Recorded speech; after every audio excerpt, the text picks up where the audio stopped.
Prologue. Those of you living in the UK long enough may remember a brief yet passionate affair between the then England football squad manager Sven Eriksson and a TV celebrity Ulrika Jonsson. It happened years ago, shortly before a World Cup, and caused a nationwide tabloid outcry. I personally liked the way Sven ran the team, and didn't understand why people should focus on his private life rather than his sport achievements. So I don't really know why. Perhaps as a result of some masochistic thoughts, I decided to gather as many material on the topic as possible and started archiving paper articles, recording TV and even radio pieces covering the matter. Soon, it became my newly found routine. One day, having just returned from work, I turned on the VCR to watch the cassette that had been pre-programmed to record few daytime TV shows. I was sure the affair would have made it to the headlines, and this assumption proved to be correct. Two hosts, let's call them Mike and Sue, took hold of the issue at the very beginning.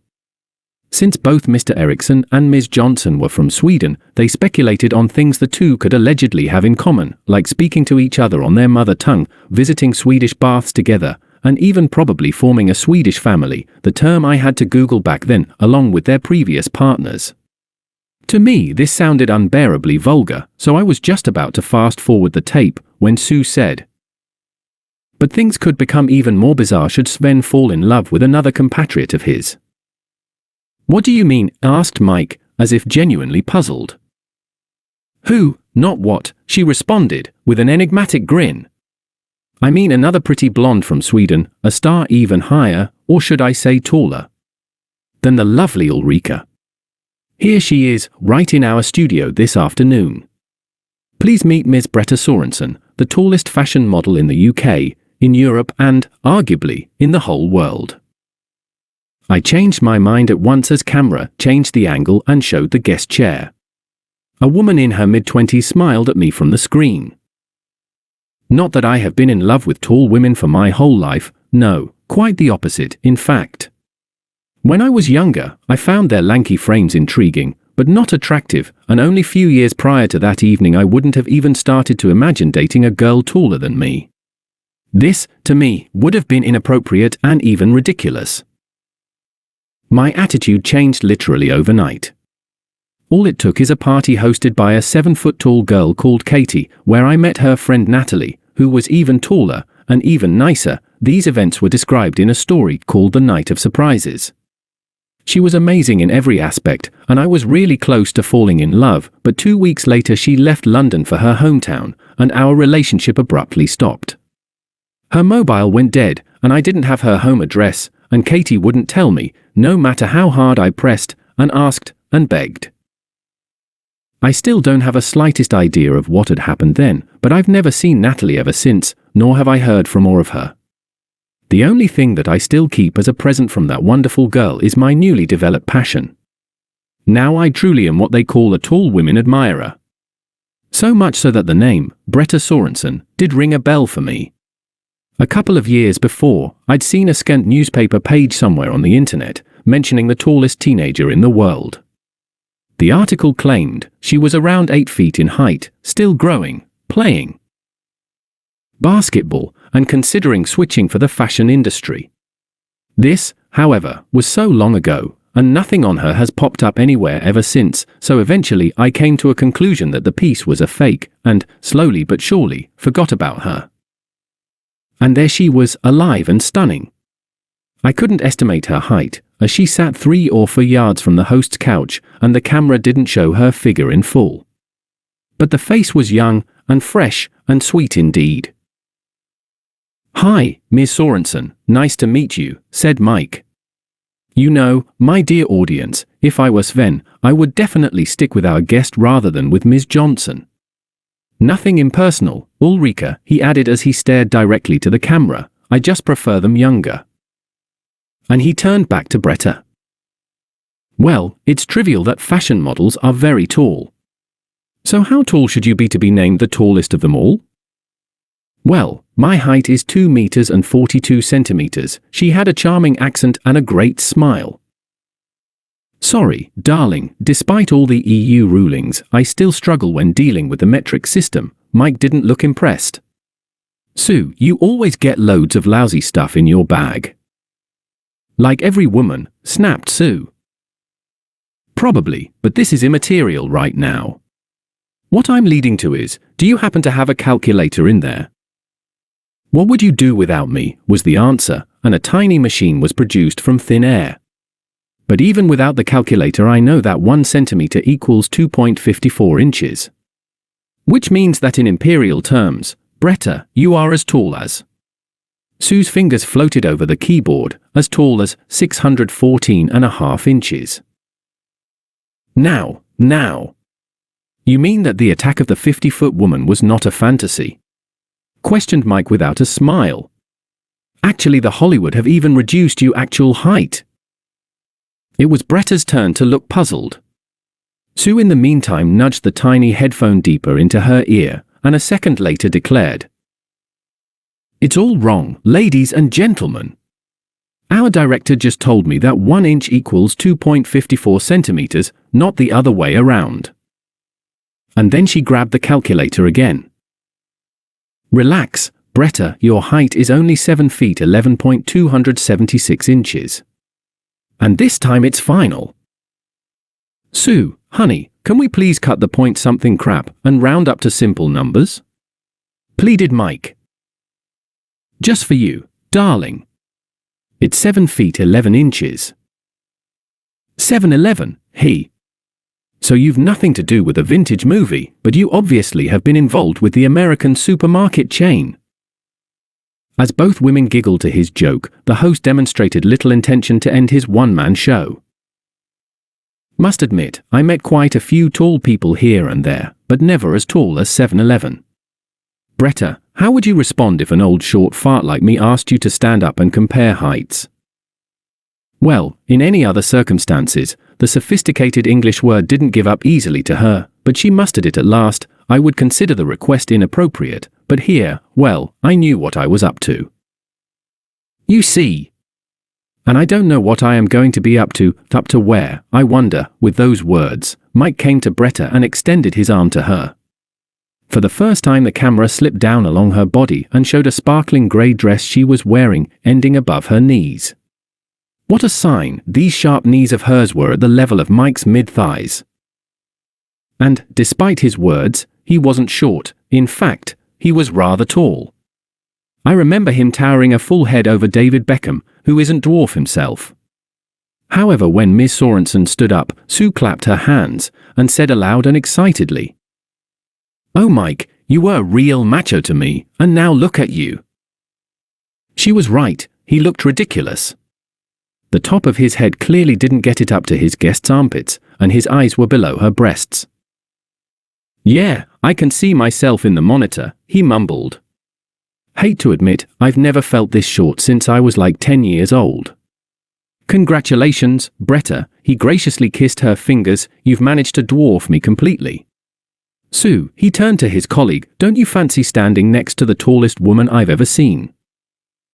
"Well, I'm not sure I will grow in your eyes," was the answer, but nevertheless Sue stood up. It was her who placed the shorty on the show. She was 3 or 4 inches shorter than even Britney Spears, so I estimated her height at around 5'1" or 2. Furthermore, as if to underline the height difference with her male co-host, she never wore heels. This time, too, she had a pair of flat leather shoes on. The impact was overwhelming. Sue stood at Bretta's side, her chin right above the Swede's crotch. The guest's belly button was covered by the dress, but I doubted the top of Sue's head would be leveled with it. It was the first time that Sue couldn't say a word, except "oh my," as she looked perpendicularly upwards. Eventually, however, she gathered her professional skills, only to say something really silly. "You are tall, aren't you? And you're in flats." "Actually, I'm not." Bretta lifted her foot to prove it. It seemed like Sue shrank even more, her head wasn't even at the level of Bretta's raised knee. "These heels are 5 centimeters. Mike grabbed the initiative again. "Do you ever wear high heels, by the way?" "I don't think she needs to, really." Sue was still in shock. "Normally I don't, but in fashion it comes with the territory," smiled Bretta. On the podium, I have to wear them as high as 20 centimeters. That's another 8 inches, moaned Sue. I'm embarrassed even to mention the part of your body which I would be up to then. And how people react when they see you that tall, asked Mike. Well, those I work with are used to it. How tall is your next tallest colleague, by the way? He elaborated. Male or female? Either. Well, our agency's unique selling point is tall modeling. The PR sector needs them more often than one could imagine. Mengistu, he's an Ethiopian, is our tallest man. He's 2 meters and 4 centimeters. And Lisa, a Russian girl, is 1 meter 93. She's a good friend of mine, by the way. Still half a meter shorter, Mike proved to be a fast learner. At least I'm as tall as the second tallest female model in this country. I'm not sure about the country, I only mean the agency I work for, corrected Bretta with a smile. Sorry guys, would you mind if we sat down? Please, begged Sue. There are 2 people here in the studio who feel uncomfortable.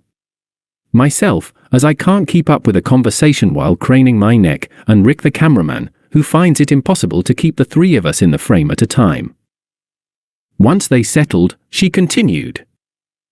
But Bretta, what kind of show should it be where you, on heels, are like 2 heads taller than everybody else? All other models will look utter midgets next to you, no matter how tall they really are. Besides, virtually nobody will be able to buy any outfit made for you afterwards, will they? That's why I have a special role. You probably know that fashion shows tend to end with the demonstration of a wedding dress. They don't go for sale anyway. Generally, they are intended to show off all the designer's abilities and fantasies. And, if you think of it, all those ruches, ruffles, embroideries and ornaments require maximum fabric capacity, and this is where I'm priceless, she smiled confusedly. A couturier can put anything he or she likes on a dress my size. Fair enough, the topic was exhausted, and Mike decided to change it. But you didn't mention how strangers react when they see you in a restaurant, say, or in a supermarket, or in a cafe. Well, it varies. Some people don't bother at all, some just freeze and stare. Children usually point their fingers at us and shout, "Mommy, look." Adults like to ask our heights and whether we play basketball. Some try to compare, or ask us to pose for a photograph with them. How annoying, claimed Sue. You must be really tired of all that? Well, I used to feel annoyed when I was a teenager. But then I've learned to look at the bright side as well, and now I find it rather funny to see them come close and try to embrace us for a picture. Really kind of you, approved Mike. But obviously there should be plenty of amusing stories related to the topic? Not sure there are plenty. Come on, don't be excessively humble. Give us some treats. Well, let's see. A month or so ago we had just finished presenting a new collection, and the hosts, a well-known fashion house, set up organized a banquet. They wanted us the models to wear the same outfits that we had just demonstrated, so we didn't change, just freshened up, and went straight to the restaurant. It was next door, literally. And there was this grand dining table, like in a night castle, you know. My friend Lisa and I sat in the dark corner, and had some cocktails. And then a gentleman came along to us, and then he asked me for a dance. He was very good looking, and he was of the Mediterranean origin, and not that tall, you know, perhaps not taller than Sue. I'm sorry, Sue, she suddenly bethought. That's all right, the hostess was all courtesy. I know I'm not a giant, and am keen to hear the rest. Well, he didn't see us properly, because of the dimmed lights and that huge table. All he could see were our heads and shoulders. I tried to talk him out, but he insisted ever so politely. She giggled. No, I didn't agree, I just asked for a minute to prepare myself. I'll go to the restroom, I thought, and he'll see that I'm, well, a little taller than he'd thought. But before I had time to do that, a waiter brought us a bottle of champagne ordered by that man, and he himself followed right at that moment. He apologized for being persistent and said he couldn't wait any longer. Again, in a very polite manner. I asked him, "Are you sure?" and he said that he had never been more convinced in his whole life. What could I do? And you were in your scenic outfit, including high-heeled shoes, specified Sue. Yes, those 20-centimeter spikes. It's like this, and with her long, slender fingers she showed the length of the 8-inch heels. Well, I could hear that Lisa chuckled as I stood up, but the gentleman didn't change his mind. He said, "I didn't know the floor in this corner is elevated that much," and gave me his hand. But when I came out of the table, he became speechless. "Who wouldn't?" said Mike. "Poor fella. Where did he come up to you, if I may?" "Well, I doubt he could reach my belly with his arm fully extended," smiled Bretta. "You mean?" Mike was curious, and Bretta demonstrated unexpected diplomatic skills. "Let's put it this way, fortunately, I wasn't wearing a miniskirt, so he couldn't see what he wasn't supposed to." "Wow, what a punch!" Mike looked surprised. "This miniskirt thing, we'll come back to it later, if you don't mind. But now, how did you manage to dance with a man less than half your height?" "I didn't. He was smart enough to say it would be difficult to keep a conversation during the dance, and just asked me to pose for a picture with him instead." "What a relief," said Sue. "Yes, it was," laughed Bretta. "A friend of his took the camera, and he stood by my side." "By your leg," defined Mike. "By my leg. So, that was it, actually." Right. "Now, please the miniskirts thing." "I just love them," exclaimed the male host, "especially with shaped, long legs." "How long are yours, by the way, if you don't mind me asking?" "My inseam is 121 centimeters. That's nearly 48 inches, or 4 feet, in case you care." Sue was now pretty quick with her calculations. "Sure you do," she added as she saw Mike's amazed look. "Why haven't you applied for the world record then?" he asked. "With 4 foot inseam, plus heels, you certainly wouldn't be challenged." "I don't think it would be fair," was the answer. "It's not my personal achievement, there's nothing to be proud of. Apart from your beauty, you are also a very decent person," Bretta said Sue. "Thank you." "But I am not," declared Mike, "so once again I would like to raise that miniskirts thing. Do you wear them? Do you wear them along with heels? Out of podium? No. Beware of a heel being stuck between the pavement tiles." Sue demonstrated that she was familiar with the topic, in spite of never wearing high heels on the TV. "Beware of somebody being stuck between my legs." "What?" hosts gasped at once. "Well, I mean." "All right, if you want to know everything.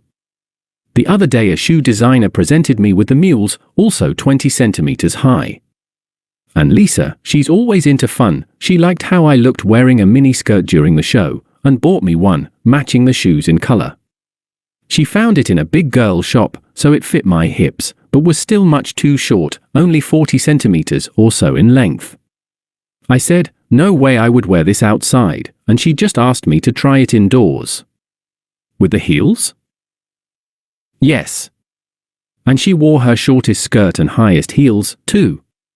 We just fooled around and had a couple of drinks. And then Lisa suggested continuing in a bar nearby. I can only blame alcohol." "So you agreed?" "Well, yes." "Oh, I can imagine how stunned passers-by were." Mike got very excited. "A girl in a mini with legs going all the way up to 56 inches. They were. But the funniest thing happened when we were already at the doorstep, leaving the bar.